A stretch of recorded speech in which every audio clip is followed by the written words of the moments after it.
The last piece in your submission is going to be the list of learning objectives. You will be able to choose between two models for writing learning objectives. The first one is going to be from our textbook author. In chapter 1, you will see different kinds of information about objectives, beginning with their importance, the quality of objectives, the different types of objectives, how to write these objectives, and also how to sequence them. On the other hand, you may choose to use Major's model for writing instructional objectives. And in this case, you'll find information about the definition of instructional objectives, the reason for stating objectives, the qualities of useful objectives, and also a discussion of the components of useful learning objectives, as well as information about common pitfalls of writing objectives.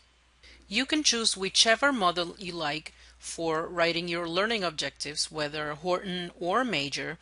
However, you do have to specifically state which model you will use, and then you have to follow their advice in terms of writing the particular objectives. So you have to include the components of the objectives the way that they indicate.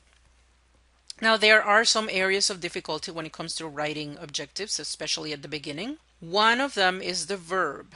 The verb describes the behavior that the student is expected to be able to do at the end of the learning experience.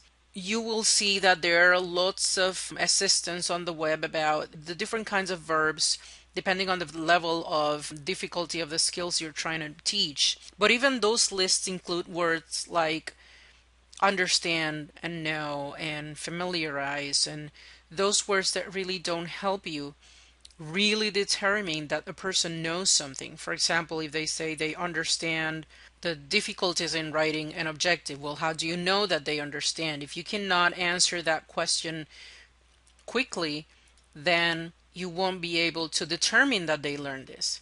Now, if you say they list the areas of difficulty in writing objectives, then if you ask yourself, well, how do I know that they list the areas of difficulties? Well, because at the end you have a list. So that correspondence between the verb that you use and what the student is actually doing to prove that they know is going to be useful in determining this. So your verb must be an action that is observable and that it's measurable. Think of the word, and if you can ask yourself, well, how do they understand this? Well, that's not, then using the word understand is not a good choice of verb. My students will know the capitals. Well, how do I know that they know them? Well, they're going to tell me.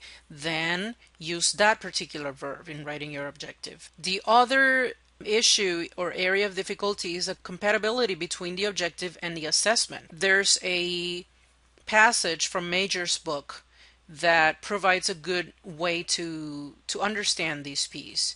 And what you can do now is you can pause and read this and then continue on.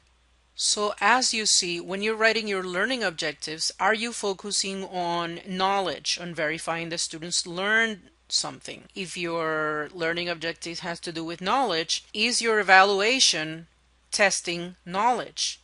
Or if you said you wanted them to develop skills, like operating a machine, is the evaluation actually testing them while they are operating the machines? And if your objective was about dispositions or attitudes, is your objective really evaluating the development of attitudes?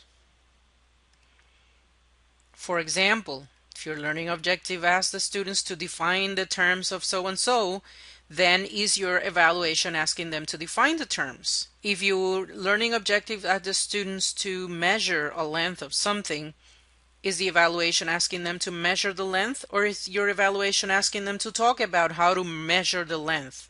That's the key difference there. If you're asking your students to choose healthy foods, are you actually evaluating that the students are choosing them, or are you evaluating that the students write about how to choose healthy foods? So there's a good way for you to determine whether there's compatibility between what you're saying you want your students to achieve in your learning objective and what you're evaluating them for.